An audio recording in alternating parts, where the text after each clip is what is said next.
we will start with one person. I should use the microphone, right? Powinien używać mikrofonu? Okay. As you are the only one, I have two questions for you. First of all, I know you know Mushishi, that's good. Do you know who Lovecraft is? And do you know object-oriented ontology? No. Okay, that's good. So I know what I will have to explain in details a little bit more. So I will try to talk about fear, actually, cosmic worms, but the main theme of my presentation will be fear. What do we fear and how do we fear it? What is frightful to us? And my example will be Mushishi, which looks not as frightening as you can see. It is beautifully drawn and there are a lot of colors in it, but still I think there is something a little more to it. There is a little bit frightful tune in this anime series. So let's start from this guy. You know him. This is H.P. Lovecraft, most famous for his horror stories.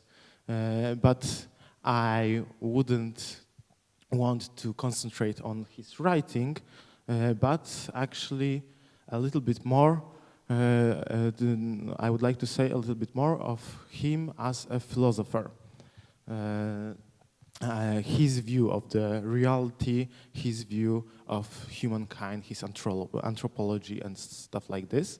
So he is most famous, of course, for creating cosmic monsters called the Old Gods, like Cthulhu and Azathoth and stuff like that.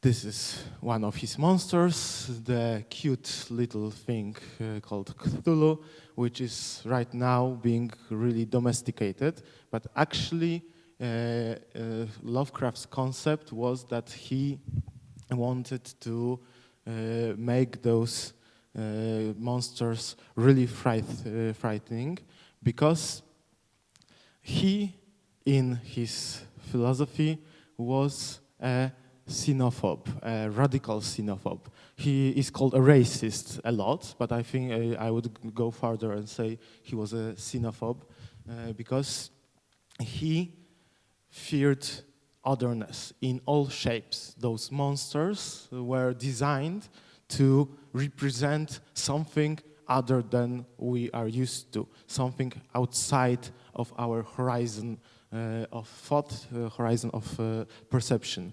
That's why he couldn't, trying to describe them, he wanted to make them as frightening as they could be. And as he has written in this book, Supernatural Horror in Literature, by him,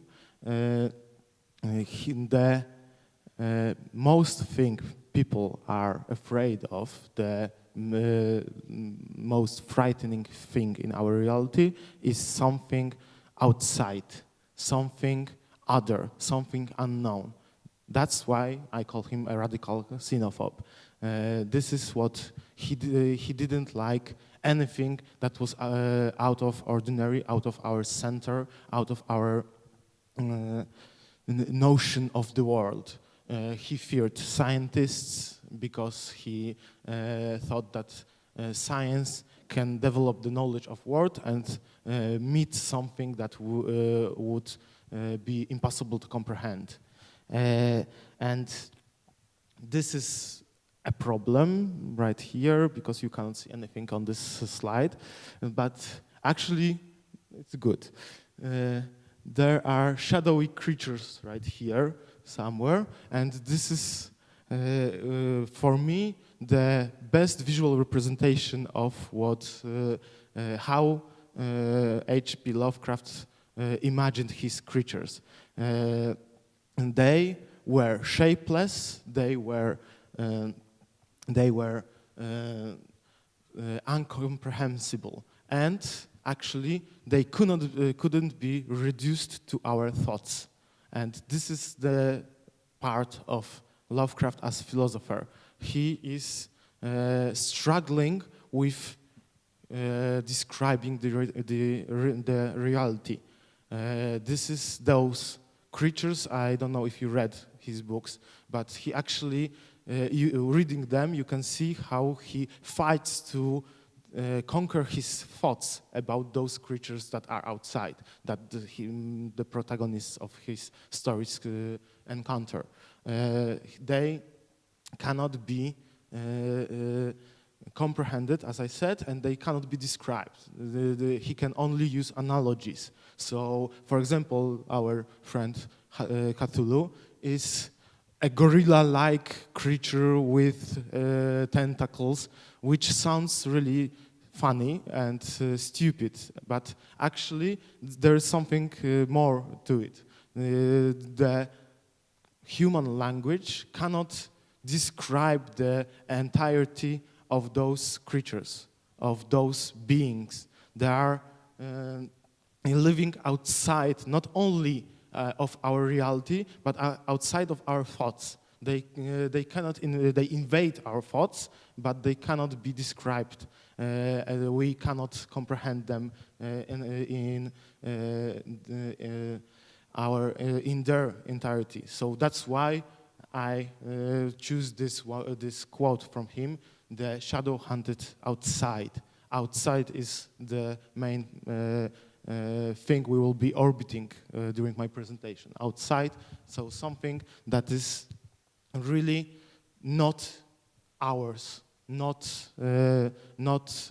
in our horizon of perception. And now we will skip back from, skip it further from Lovecraft to London 2007, where there was a conference about realism.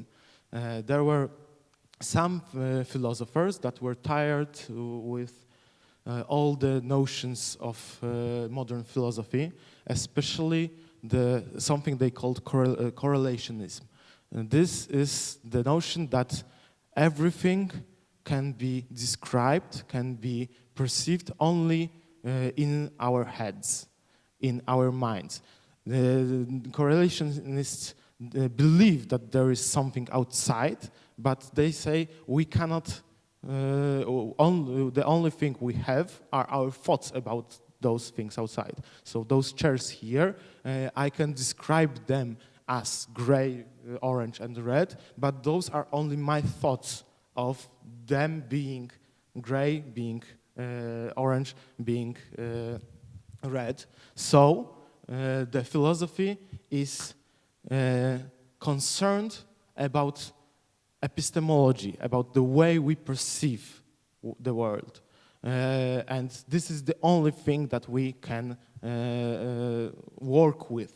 But some people, some philosophers said, no, there is something outside and we can say what it is. We know that there is a reality. There are some thoughts that can be compared. I hope you all can see a red chair right here, and I'm not imagining it. So we can talk about this chair, not my thoughts of this chair, but the chair itself. So we can concentrate on realism, and we can concentrate on speculating about it. That's why speculative realism. This is a school of thought that is really chaotic, and there are a lot of philosophers coming from different perspectives, different schools, interpreting different philosophers, but they all share one thing in common. First of all, two things in common. First of all, the notion that they like reality, they would like to concentrate on reality. And second, they all love Lovecraft. When they met in London in 2007, they found out that this is the only thing in common. We all love Lovecraft. There was one more thing. A lot of them loved black metal. But let's leave it that. Right now, let's concentrate on what they did to Lovecraft. So they thought that Lovecraft embodies their philosophy, embodies this speculative notion that the reality is something outside of our thoughts, and we can try to describe it, even though those things can be frightening. And one of philosophers who, I don't know if you can see him, I decided to use the most unflattering pictures of philosophers I could find. So this one is called Graham Harman, and he he became famous after this conference, and he's an American who decided that he would create object-oriented ontology.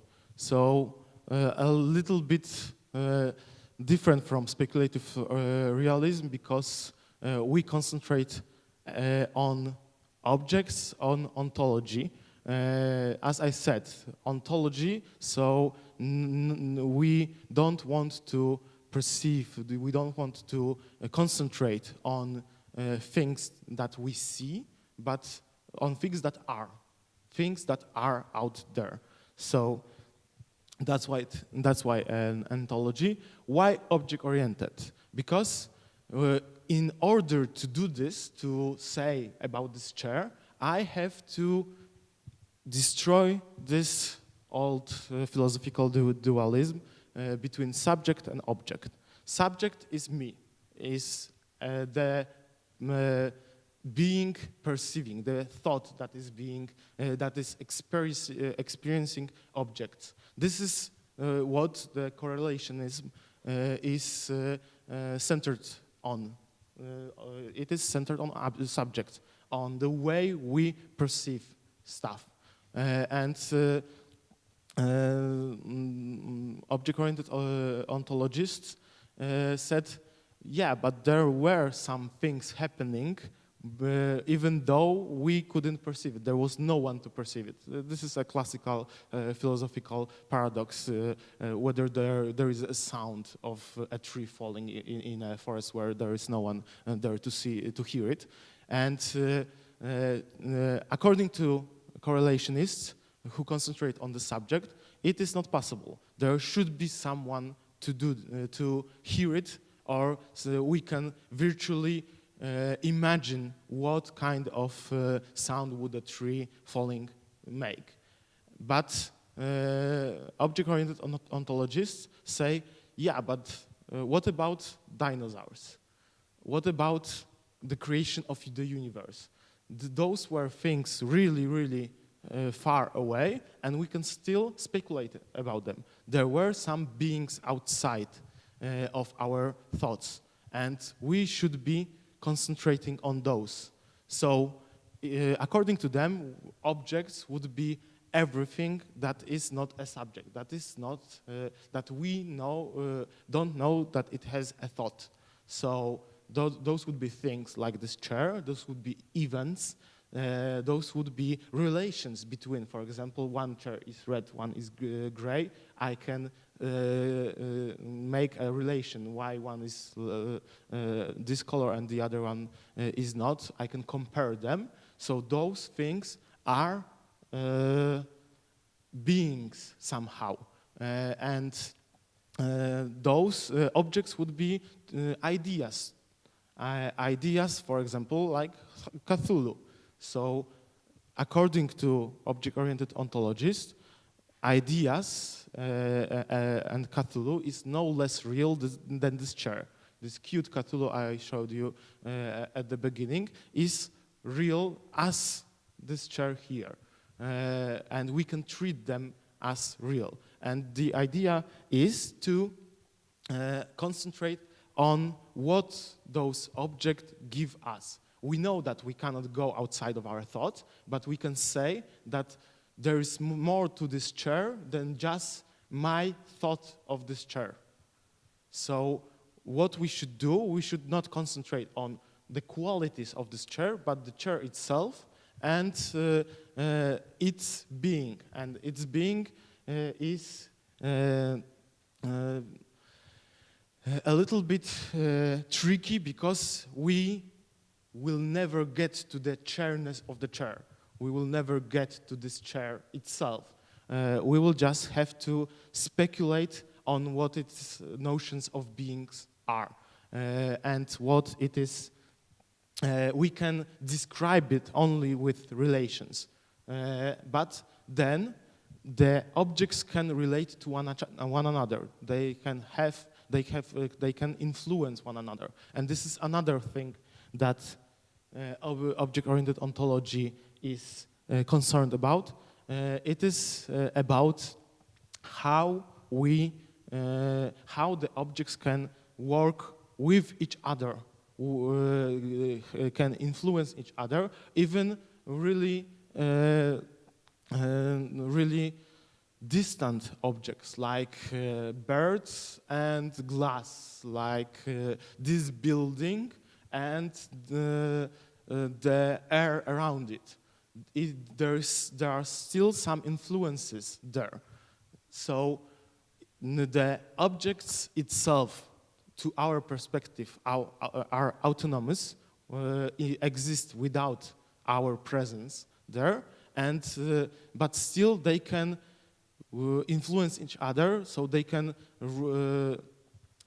run to each other, they can destroy each other, they can make a complicated systems of relationships that we can work with. And that's why Harman says about the withdrawal of objects, but actually there should be a huge net of relationships between them. And this is another object-oriented ontologist I would like to talk about, Timothy Morton, who was really inspired by Harman's thought and decided to put it farther. And he worked with a notion of nature. What is nature? That in classic philosophy there is an opposition between nature and culture. What is man-made and what is out there, biological life and stuff like this. And he said that we shouldn't be working with the notion of nature. We should be working with ecology. So what does it change? The concept of ecology says that there are a lot of systems of relations. There is a huge chain of events, huge chain of relationships that can be described, that are systematic. But they are, in the same time, even though they are a system, this is a chaotic system. There is chaos in our reality. Everything influences everything else. And we can talk about it only in ecological terms. So the way bees influence the crops, and there is lack of food, for example, because the bees died. So this is a chain of events that would be possible to describe only in this matter. And with this, we should think about objects as having intentions and having influencing not only the world itself around themselves, but actually influencing us. And we are a part of this ecology in reality, ecology of this chaos that is around us. We are influenced by objects the same as objects influence themselves. So it is a little bit like Lovecraft's monsters. They too have a special ecology a special system of working, of activities they can make, and sometimes people just stumble upon them, or sometimes they intentionally stumble upon them, and in Lovecraft's books, the results are usually disastrous. And this is what Lovecraft called a cosmic horror. So fear of the unknown, fear of something that is out there. I don't know if you are frightened right now. I hope you will. This is my idea to make you a little bit frightened. So not only there are beings outside, but they can be frightening. They can be really the influence that they have on us can create trauma, for example.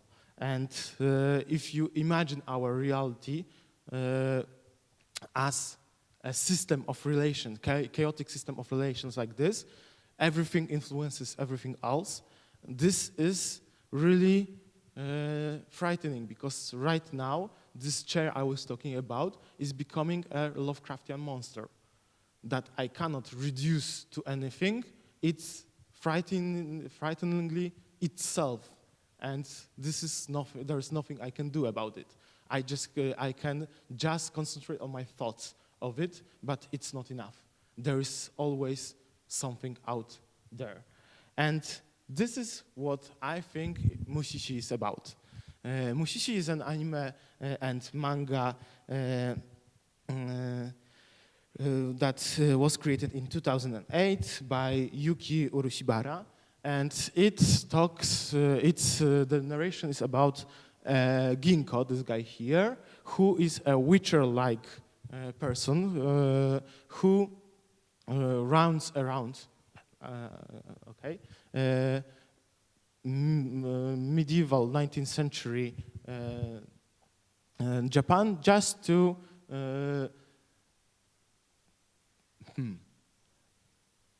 heal, maybe this would be a good word, heal people from their contact with Mushi.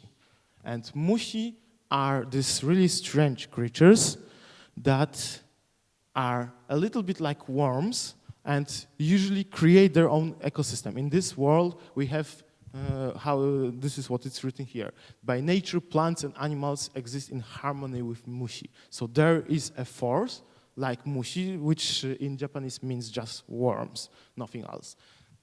That influence that are part of ecology of our world. And actually, they are paranormal and weird. This is what Ginkgo calls them. He talks about a boy who can see Mushi. I will get back to this in a moment. And says, those are weird things. Just something that weird, which means not uncanny, but something other, absolute otherness. Which we cannot perceive. Why? Because Mushi can be perceived only by few people. Ginkgo is one of them. There are some kids, for example, that can see Mushi. There are some other people, but actually normal people cannot perceive them. They only feel the presence, which is what object-oriented ontology would be interested in. So there is chairness outside of me, and I feel that there is a chair, that it is here, that it is a being of sort, but actually I cannot say anything about it. So normal people cannot say anything about Mushi. There are those who are called Mushishi that know about them and can heal or fight Mushi if necessary. So, yeah, that's the problem. This is one of the Mushi. This is what Mushi looks like, and it's actually a shadow on a wall. Shadow on a wall which eats memories. It infests people sleeping in nature, and and gets into human brain by ears usually, and then eats memories. The other one here are a tentacle-like creature. Oh, this one is better. So let's see those. Those are Mushi too. Mushi connected with nature, looking like plants, looking like spores of a kind, and they are called creatures of the yin, living in the border between yin and yang. And this is what I'm interested in too, because the notion of border is really interesting here. So this is what object-oriented ontology would feel like the best way to describe those objects outside of us. They are living on the border of our perception. They are in our reality, but actually there is nothing we can say about them. We can say something, but never a lot and never everything. So the notion of a border. Sometimes Mushi are these formless things. Here is the Mushi that infects women's womb, and she gives birth to something like this, and then this green goo creates simulacra of people, of kids that live in the house and try to destroy it. And this is actually the one Mushi that Ginkgo is sure he should eradicate because it is so dangerous. So they are creatures like this. This is the embodiment of Lovecraft from one hand and object-oriented ontology on the other. This one we'll skip, but what is interesting about Mushi is that they are, what I showed you are concrete forms of those Mushi, right? Here, they have some shapes. Usually they even have names, just like in Lovecraft stories. The old gods have their own names. Cthulhu, for example, Azathoth, and other. We know them by name, but that doesn't change that we are frightened of them. And giving something a name is not reducing it to something domesticated, something that is not dangerous. And here we go even further, because there are so many Mushis, as you can see. They infest our reality. Not infest reality, our world, our nature, that actually there are a lot we don't know about them. Every episode of Mushishi is about other Mushi. There are no two similar. There are 26 different Mushis that we can talk about in this series. And this means that there is a multiplicity of those Mushis. And they are multiple, just like, once again, objects in object-oriented ontology. There are multiple chairs in the world. We can talk about their relations to each other, their forms, but actually there will be more, and there will be even more frightening. So, this is a quote I would like to read from Ginkgo. Being a Mushi is like being an object and a person at the same time. Like being alive and dead at the same time, a thing. And this is object-oriented ontology in really good quote, and really short, because actually what we are talking about is treating Mushi as a person, as other subjects. If objects like this chair cannot be perceived, we cannot say for sure that they don't have a mind of its own, that they don't have a subjectivity.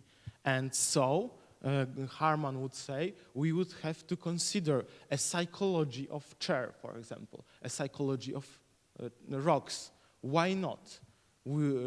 If there is nothing to say about them like this, it's just the limits of our thoughts and nothing else. And we can speculate about this chair having a psychology. And at the same time, those are things. Mushi are things. They are alive and dead. Because of their multiplicity, they live on. And actually, this is a picture which appears very frequently in Mushishi. It is a picture of, let's call it a river of life, something that attracts Mushi. There is a theory that Mushi, if we perceive human body as a river of life, human will be around fingers. So humans are far away from life itself. And Mushi are the beings that are near the heart, that are connected to life, which those notions are really attractive to object-oriented ontologies, and they take it from Bergson's thought, who's talked about element vital, the life force that just runs through nature. So this is what Deleuze and Guattari were talking about it too. So the life manifests in time with different objects which are connected to life.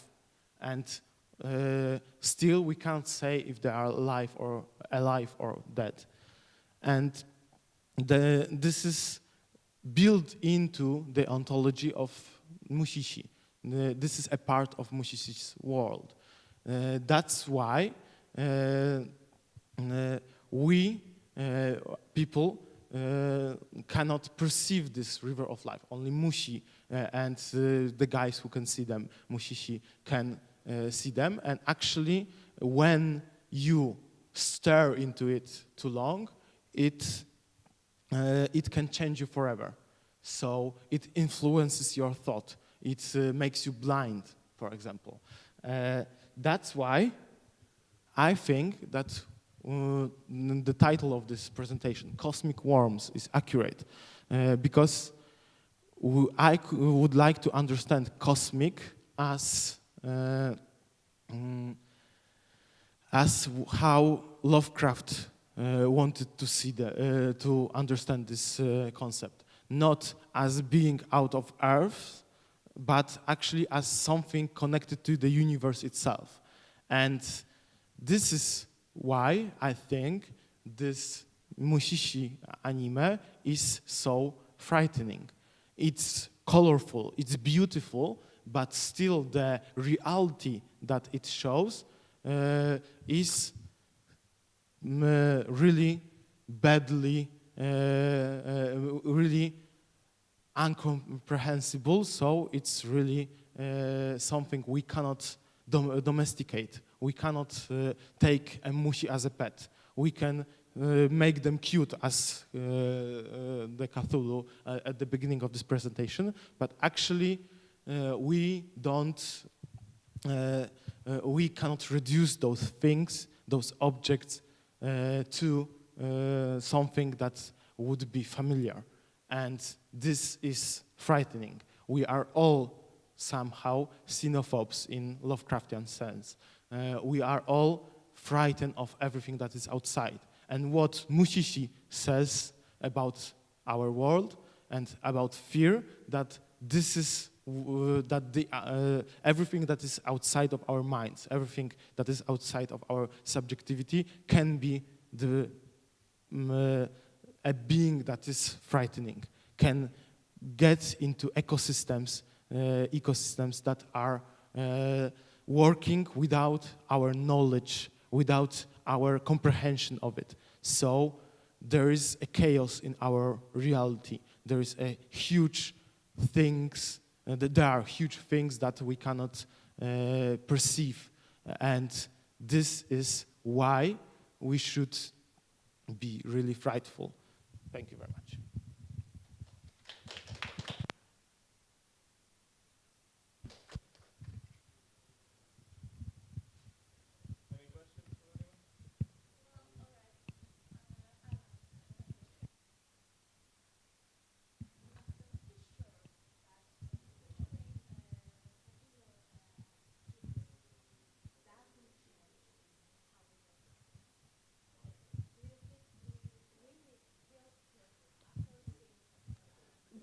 Uh, yes, that's right, but still it is a way to domesticate something that we fear and something that is outside. It's a way to show him as, to perceive him as something cute and funny, but actually he still is a Cthulhu. And we know what he stands for, what this icon, what this symbol stands for. And we know that it is, in Lovecraftian world, a creature of horror. And that's why we want to domesticate it. That's why we want to talk about redness of chairs, because it creates trauma if we think about a chair as something other.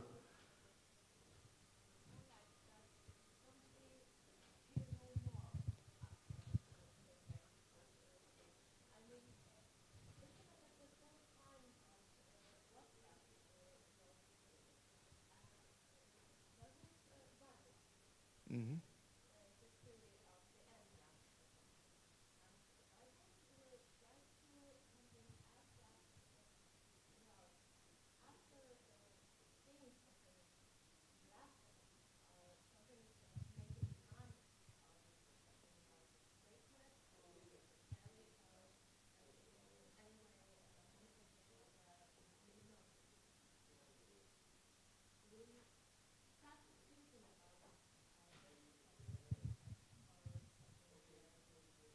Mm-hmm.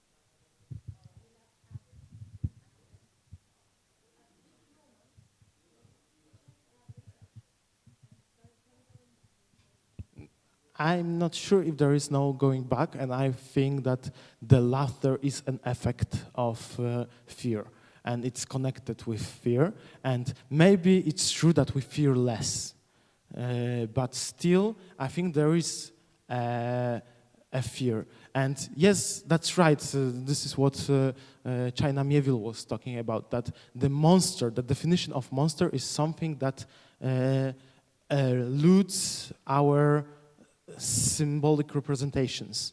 So is not a sign, or is a sign, but not a sign of itself, but of something bigger than itself. And this is the root of the fear. So when we try to domesticate it, to make fun of it, yes, I think the fear will lessen, but still I think there is this part of those symbols that are not funny. Even other domesticated monsters like werewolves or vampires can still be scary. I don't know if you agree. Zombies, a little bit, yeah. But vampires, domesticated monsters that are so culturally written about, still can be a part of a horror. Yes?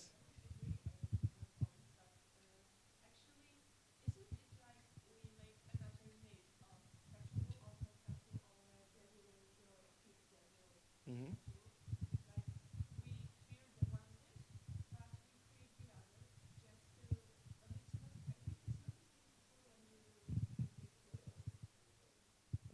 I think there is a relation between those, the cute Cthulhu. We have to know how we perceive Cthulhu and how it is depicted in literature and in visual art, to know what it's like and what it stands for. So there is an intertextual game here. So we know that Cthulhu should be frightening, and we should draw a cute Cthulhu hugging an earth, and it's less frightening, yes, but still it is a sign of this fright that was out there, I think.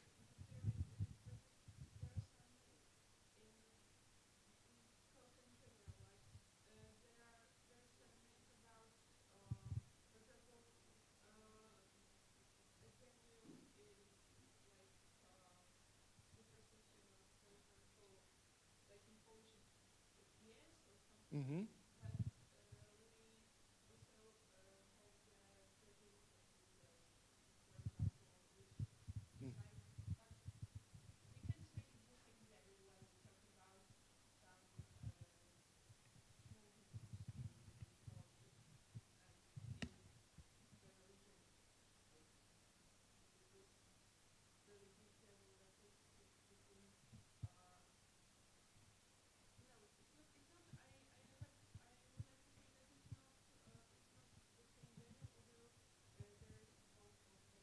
Yeah, maybe you're right. Maybe those are different signs, and maybe we shouldn't be talking about cute Cthulhu as a Cthulhu, but there is another myth.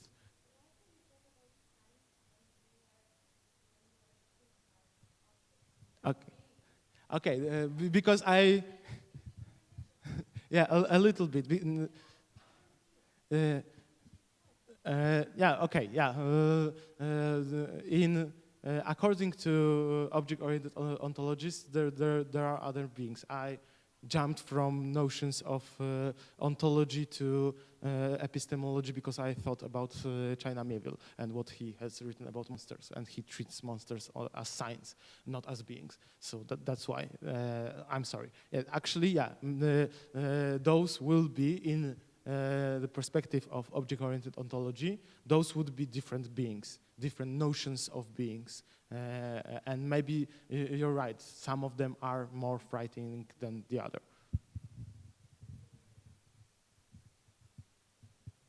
Okay, some other questions?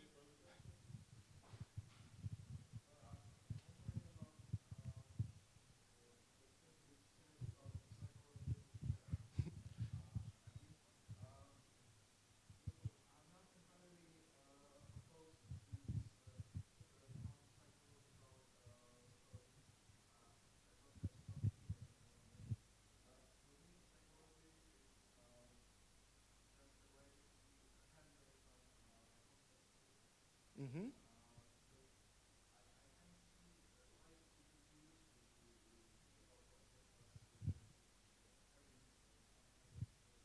Mm-hmm. Yes, this is actually a quote from Harman that is really discussed, and it's designed to be shocking. And actually, he thinks that first of all, this is a part of speculative realism. We can talk about stuff like this. So, if we open the doors of talking about the reality in speculative way, we can talk about those things. And the other notion is that it can show. It can fight the anthropocentrism of our culture, and this is what he is really opposed to. The other one, Levi Brandt. Wait a moment, sorry. Talks about democracy of objects. So objects as political beings and being a part of democratic system. Harman talks about psychology. This is to fight the notion that only humans can think thoughts, that they can have thoughts, and only the humans are the center of reality because they are the only one capable of perceiving, of analyzing, and building relations. So they say no, the objects can build relations like this, so why not? And it is a shocking way, and manifest of kind of posthumanism and fighting anthropocentrism. I understand it like this. Yes?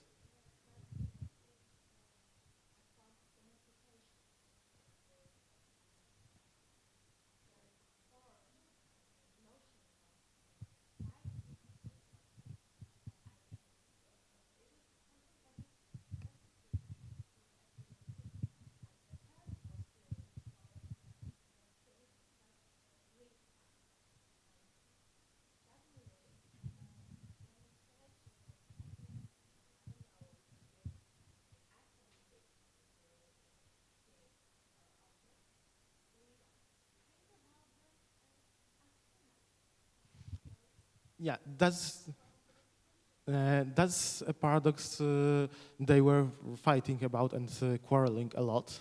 But actually, I think not. I think, first of all, scientific discoveries about animals show that they have a kind of a psyche.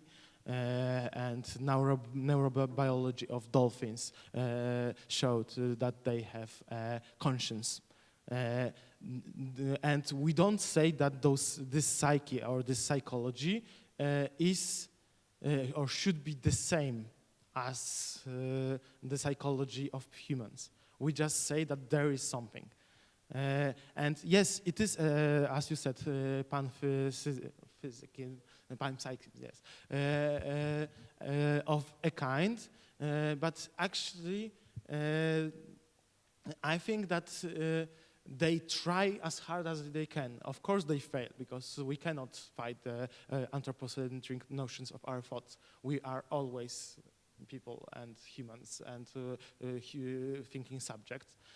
But still, I think that they try to somehow get around it, or try to push further some notions just to see what happens. And this is how I understand object-oriented ontology. Mm.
Why not?